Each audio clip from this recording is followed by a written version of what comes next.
Everybody, thank you for joining. This is a great episode. I don't have all the details of what you're working on, William. So would you mind Yeah, yeah. explaining who you are and what you do? Yeah, no worries. William Simmons. I've been in esports for the past 15 years.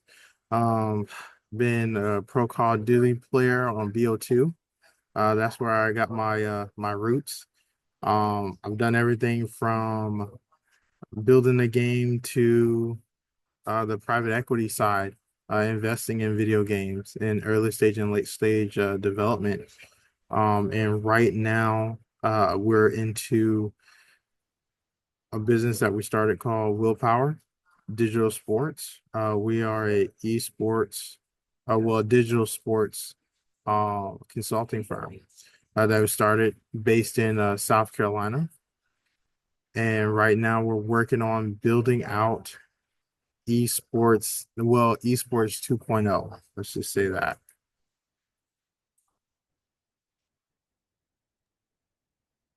Excellent. So one question I do have before I do my brief introduction is how did you first find this kind of you can call it some people say it's their passion, their purpose, the project they're working on. How did you first find this opportunity? Yeah. I didn't. I would be amiss to say that I knew I was gonna roll into consulting or management consulting, if you will. My actually early passions on were drawing, right? I started on, oh, I wanted to design that. I want to build that game that I played, right? I want to be a part of that industry. And so early on, a lot of my life was art and sports, right? That's where my focus was. So I developed a lot of the creativity side of it. But I also found myself, unbeknownst to me, in entrepreneurship in itself, cutting lawns, right? Um, but understanding that other people are cutting lawns. So how do I make sure that the customer goes with me, right? And how do I make sure I make money?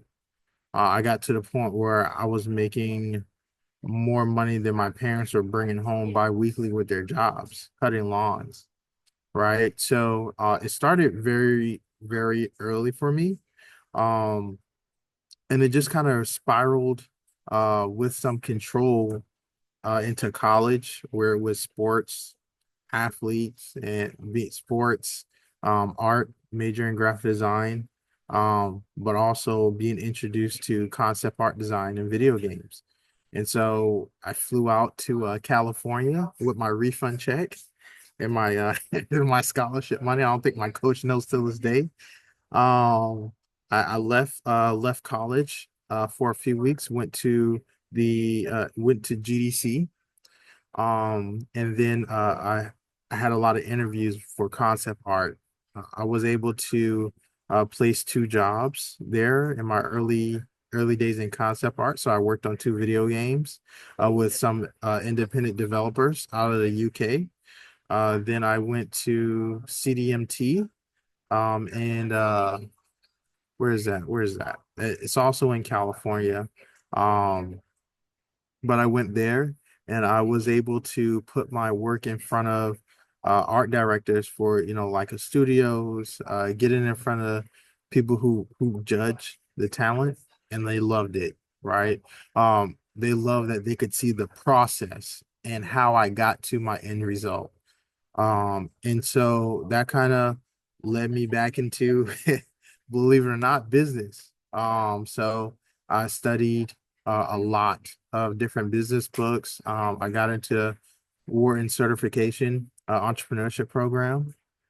So I went in that, and then I started Willpower, where we're building the Olympics for esports before the Olympics came into esports, right? So it's just been a lot of building on the ground, a lot of groundwork over the past 15 years, and it kind of led me to this point with all the experience in various industries. And with that artistic side, being able to manipulate it, right? Um, People don't understand a lot of the creativity. that you put out, you can't do that without structure, without understanding the structure. So I was able to understand structure during my collegiate years, and after now I can be as creative as I need to be. Awesome. Thank you for your introduction. The point I want to get across to the audience before I introduce myself is it takes a lot of effort to take this path, and William is a great example that everybody needs to learn from because we have similar journeys. I Yeah, started out as a graphic designer doing things like YouTube logos and Twitch logos for live streamers and content creators, etc. back when I was about 17 years old. Had my first mini design agency startup in high school. I had a staff from coaches to designers, and then I was creating to the point where I would get a client, and then we would kind of organize a mini like League of Legends event, doing like scrims, for example, with teams, and then I would further around the age of 18 or so have that company fail. But I learned so much because a lot of people who are entrepreneurs, they don't talk about failures and mistakes they make, but it's because when they become successful, they get arrogant and complacent. But for me, I failed when I was 18, when I was 17, right? I had already one startup company. So in high school, everybody already knew it's like, okay, this guy already made his mistakes. He already, he's past the arrogance, he's past the yeah, complacency. Let's just go straight into business school. So 18, went into business school, and then I dropped out after one semester because I was like, I learned yeah. more. I learned more from this one startup failure in high school than I did in business school. Cool. So Yep. there's no point for me to be here. There's a lot of people Preservation. who uh, they gave me offers to do different consulting work, and so when I dropped out of business school, I started doing consulting with a company called Top Score Solutions, and we were doing video game slash esports analysis. So we would take a game like Overwatch, and we Yeah, would evaluate the gameplay mechanics between like professional athletes and amateur players. And I got really good at that, and so I became a coach professionally for esports at the age of 18 and professional consultant at the age of 18. And then by the age of 19, I was on Reddit randomly writing about my experience, and someone was like, "Hey, you should apply to this website called Mentorly.co, where there's a bunch of world-class business mentors and other things on there." And I was like, "Okay, I didn't really think anything of it. It's just a random anonymous person on Reddit telling me to go to this website." And so I sent my application. I got approved, and so at the age of 19, I became a world-class business mentor for esports, and then the founders of Mentorly.co, Ashley Werhoon and Catherine McNaughton, actually became some close confidants of mine. So Ashley Werhoon, co-founder of Mentorly.co, became my mentor. She's a yeah, professional ballerina. She's incredibly great at business, extremely bright in terms of her creativity as well. And so I learned a lot because I was also a dancer when I was young. I used to do like breakdancing and animation yeah, and yeah, yeah, a whole bunch of other things like that. And I was yeah, actually on uh, my high school youth cultural festival dance team for African Americans. I was the only person who signed up. yeah, And so I was like, you know what? I'll just go dance on stage by myself. And so yeah, I did that, and everybody was super excited because that was all when I was young and I was just, 17, 18, 19, just really quickly, those first 2 years of life, I made all the correct decisions. They're not just right decisions, they're the correct decisions for right. a graphic designer to go into business and then to go into esports agency work and then to go into consulting and coaching. And all the things made sense because I had that same fundamental background as you, working in Yeah, design and creativity. I got certified in business web page design. I'm yeah, a classically trained graphic designer, so I actually, was the person drawing things out by hand and then using a computer to do all these different works, like learning how to animate, etc. And so, like, I actually know how to do the basic coding and other yeah, design things for video games. I just don't do that professionally. yeah. Yeah, people just don't know, they don't understand. Like you can tell the difference between traditional trained and non-traditional trained right off the back. There's concepts, there's design language that you learn that you can bring over or sunburst, right? Into the non-traditional side of art. And people just don't, I try to tell people, I was like, dude, there's no competition when it comes to if someone's classically trained and they move into the digital space. They can manipulate they can manipulate it because they understand how to manipulate pigments. I was like, there's no difference between pigments and pixels. That's it. They know how to manipulate it better. That's just all it is. Yeah, the way I see your experience is so cool because so many people, especially in the video game industry, they look at things like the quality is lower now. Like they talk about things becoming woke, and I'm like, it's not about it becoming woke. Like it's not about what gender you identify as. It's about whether someone's traditionally trained or they're not traditionally trained. Because if they're traditionally trained, they're gonna make something that's great no matter what. But if they're not traditionally trained, they're gonna create something.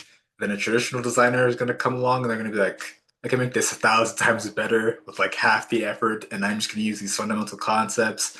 I'm gonna use maybe a different foundation for this layout, and then I'm going to have canvas set up this way, and then I'm going to have the background set up this way with this kind of backdrop, and then I'm going to have this kind of layering to give different shadows, and then they're going to have this kind of emphasis in terms of like the lighting, and then people are going to be like, oh well, that's kind of cool. Like he just did a few basic changes to the background, and then the shadows and the light, and now it's a completely different improved image or animation, etc.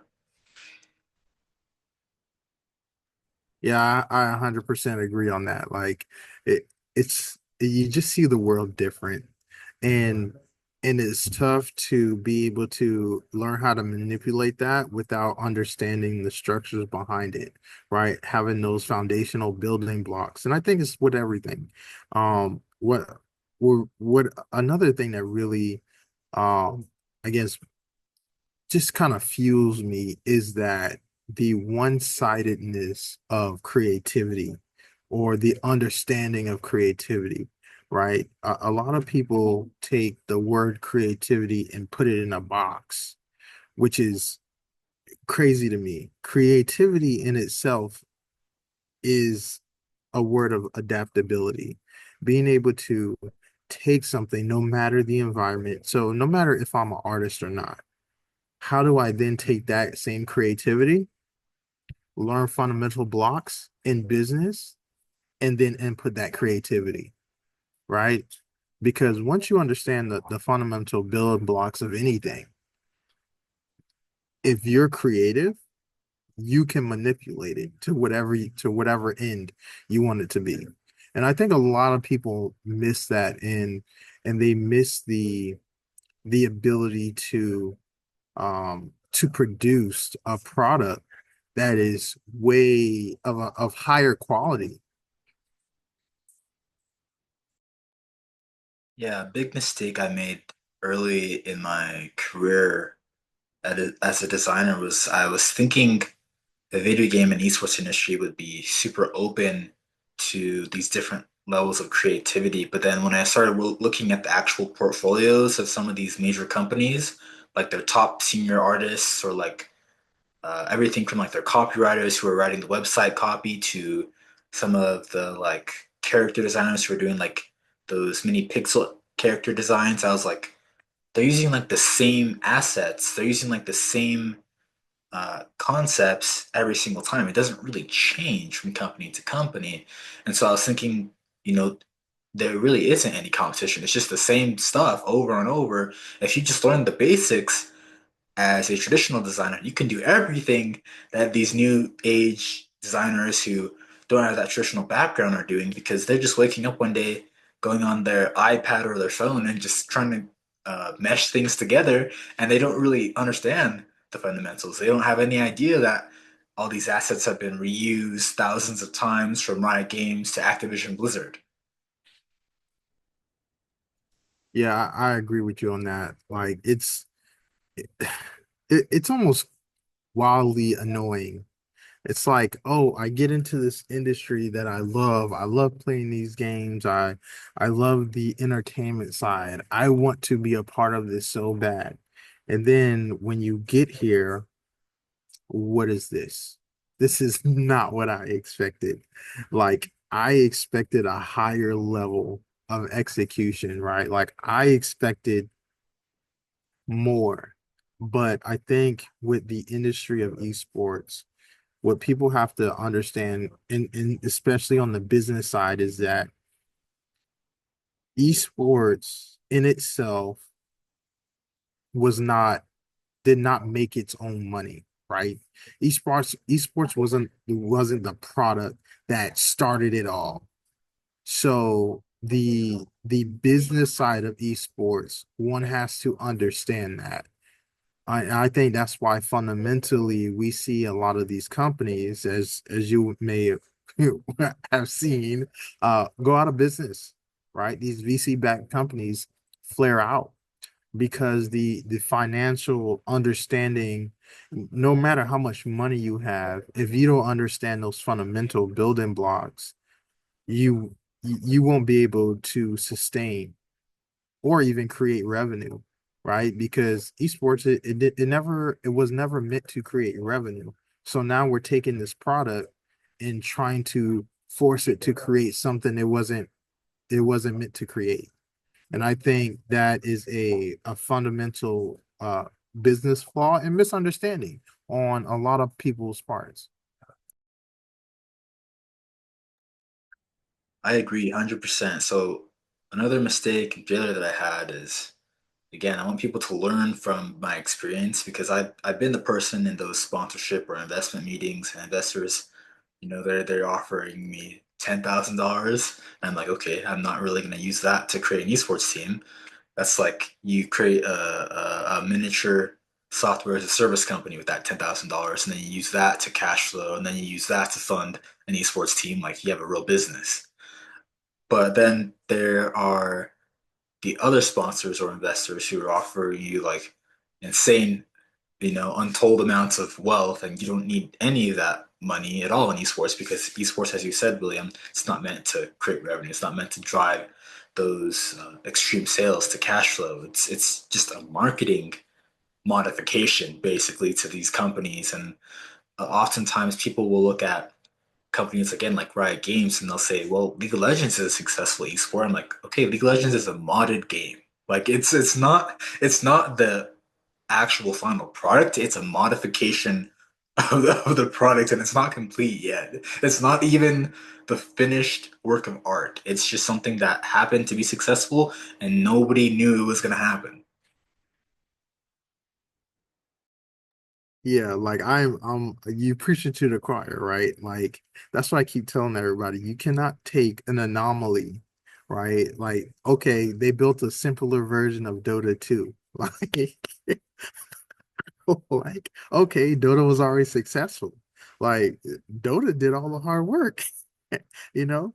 Like, so I yeah, and I keep telling people like stop. I would say if Riot did anything, what they did do, they brought entertainment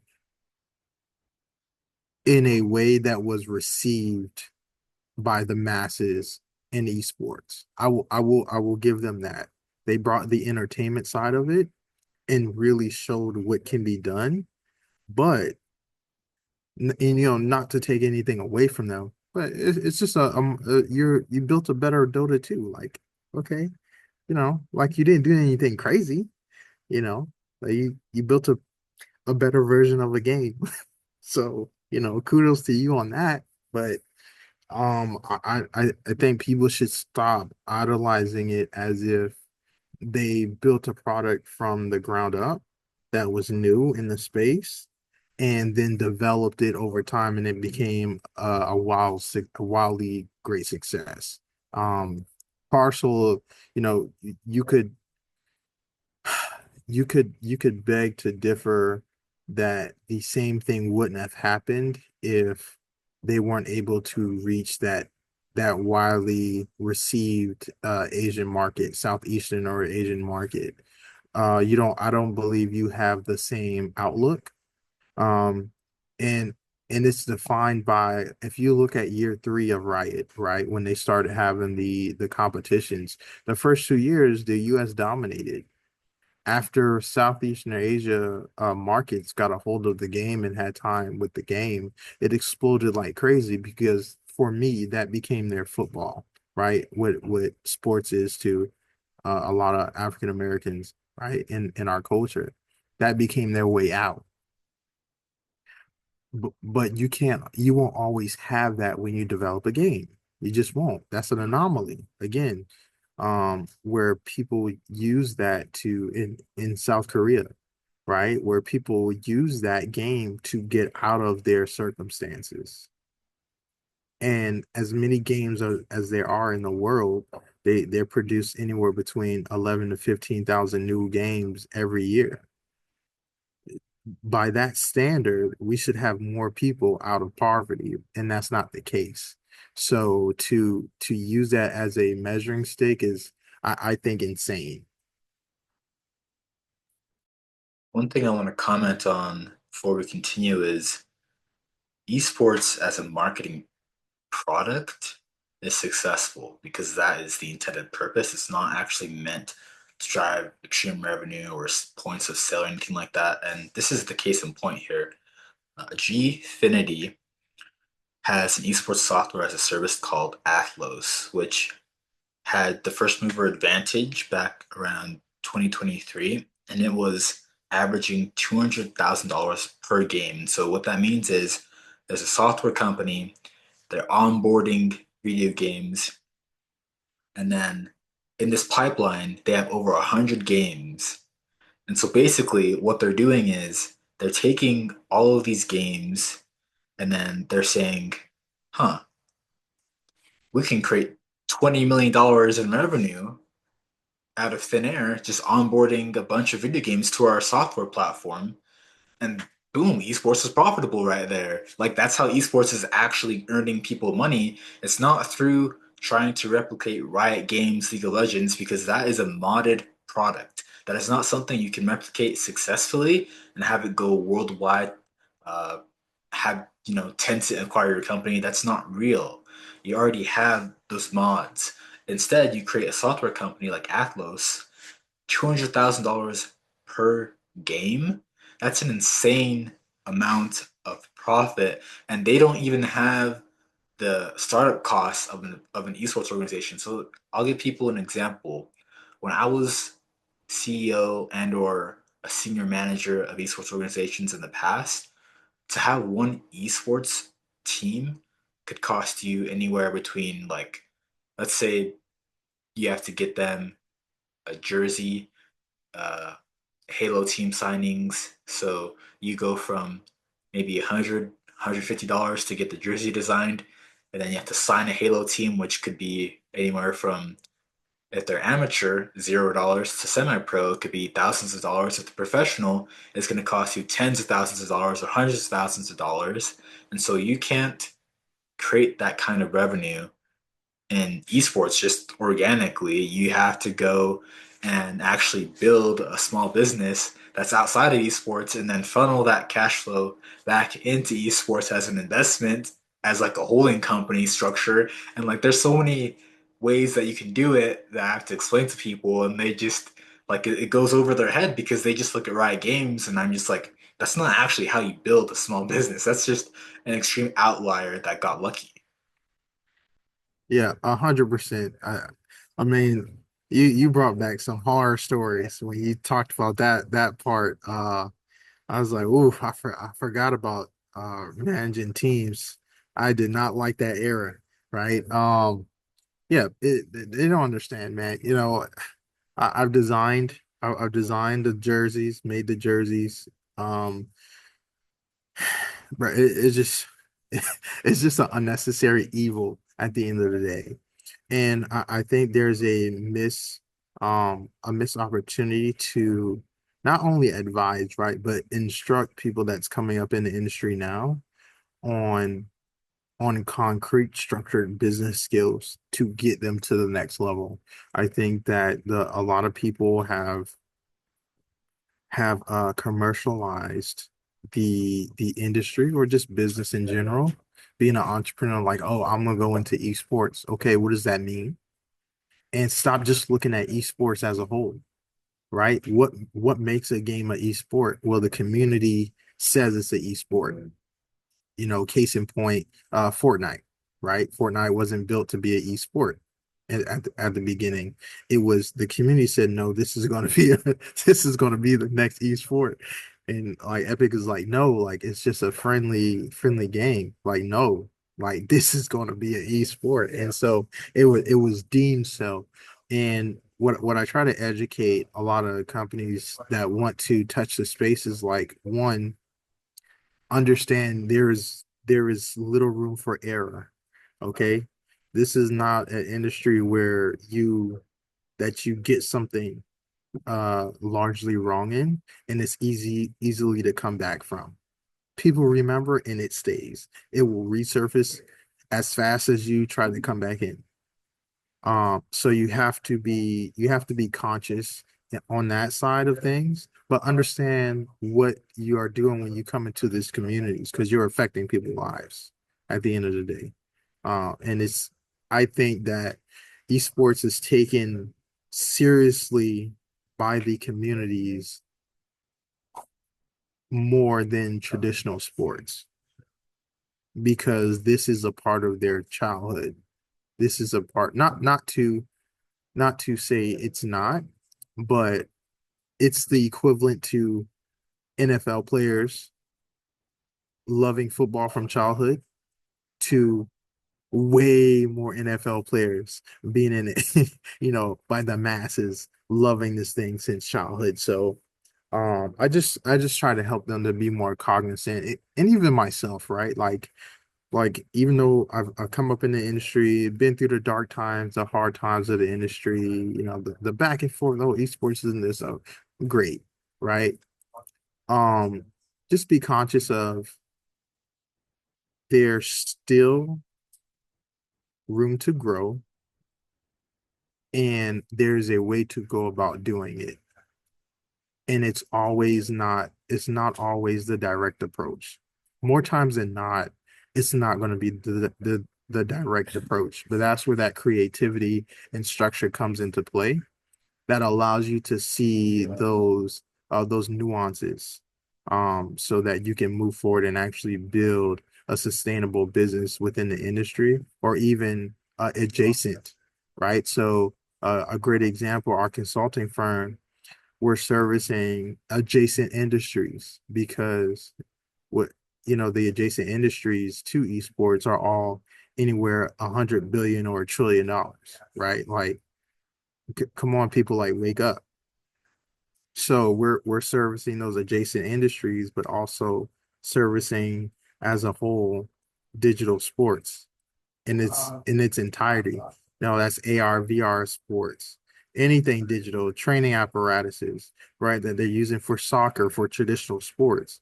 If people just take the blinders off, if you will, and open your eyes, it's more than just esports in this industry. Yeah, one thing people have to realize is esports got started largely within the Black community in arcade games. So how the structure worked is they have a BAMS model, which is called blades. So these razor and blades revenue models is people buying consoles and game cartridges. So that goes back to like Nintendo 64 era, and then having like a SNES model or something like that. And then you have advertising and assets. So you have media revenue, and then you have games that are monetized through traditional sports advertising, and then broadcast rights, and then you have microtransactions, and then from there you go through entire platforms, and then you have the so-called freemium games that they have now, like League of Legends, which is a modern game. So it's a freemium game, download it for free. But then there's microtransactions in the game, and then you have subscription models. So like magazine styles, and then you have a subscription to that platform or game access, etc. So this all started so many years ago back in the arcade community where fighting games was super popular. And the fighting game community was largely started by the black community as well. And a lot of people don't know this stuff because esports is so new. It's less than, what is it, like 50? Esports is less than 51 or 50 years old right 50, now. And yeah, so less that than that 51. people don't have the like grandparent knowledge to like wake up and say, "Hello, my dad or mom was on their SNES gaming console or Nintendo, and then they were just playing fighting games." Like they don't know that stuff because they grew up with League of Legends being popular, and their friends grew up with League of Legends being popular. But me, I still remember going to arcades when I was super young, and I still remember the fighting game community when I was super young, and I was like, wow, this is so cool. And there was so much uh, competitive spirit back in like the days even before StarCraft was popular, even before we had the modded StarCraft version that turned into different other games that are way popular now. And so people think about Warcraft and like how that spawned so many different modded games. And I'm just thinking, well, the fighting game community was there before all of that. The arcade games were there before all of that. Esports was started in arcades, and the black community was well dominating the fighting game community for well forever. And so people could learn a lot from history if they just learned about these gaming consoles and the insane amount of money people like Nintendo earned from those sales from the fighting game community at those times. Yeah, I definitely agree with you on that. Like, I think the sustainability of the just the gaming industry is vital to understand, right? Because you spoke on a part of the history that people don't know, right? Like I came up through my first system was Nintendo, right? So that's all that before is pretty much my era. But I've also played older games, right, in older systems so that I personally understood where it came from. And people don't people don't study, man. Like it's just they don't have I don't want to say what they don't have. The lack of curiosity to understand where something came from stops a lot of people from succeeding because you don't if you study the past, like for instance, right, I'll just say something simple. Tetris, right? First Russian video game ever developed, went to Nintendo, got super popular, been hosting world championships for years, right? Let's go before that. I'm gonna shock somebody that doesn't know. Monopoly, right? Just held the World Series, their World Series tournament, $1 million cash prize, Monopoly. But that was made during the Great Depression, right? So understanding these economic nuances of how even board games, right? Like even board games were developed, the time period, what happened, how did they sold it? Like understanding the economics in its entirety so that you can be successful, I think is just a whole different animal, right? You know, in the same beast as Kobe would say.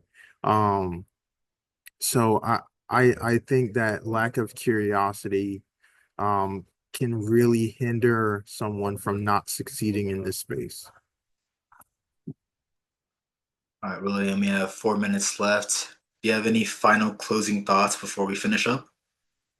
Yeah, you know, I'm really glad we did this. I'm super excited we did this. And I would want everyone to just go study, right? If you're looking to actually be successful just in business, take the time, do the work, put in the work to study and to understand the history as well as where you want to go. Epic level. Thank you so much, William. I'm pleased that we had your enlightenment today. There's so much people can learn from the successes you mentioned and the mistakes and failures I've had in my past, where a lot of people don't like to talk about difficulties they've had. But here on Esports Mentor Experience, it's easier for you to be progressive and take the knowledge and experience William and I share with you and go faster together because again, learning is not a solo video game. Learning is a group project, and if you just listen to what we're explaining, the communication is going to be easier for you to adjust to long term, and this is not going to be a difficult level for you to pass if you just put in the work.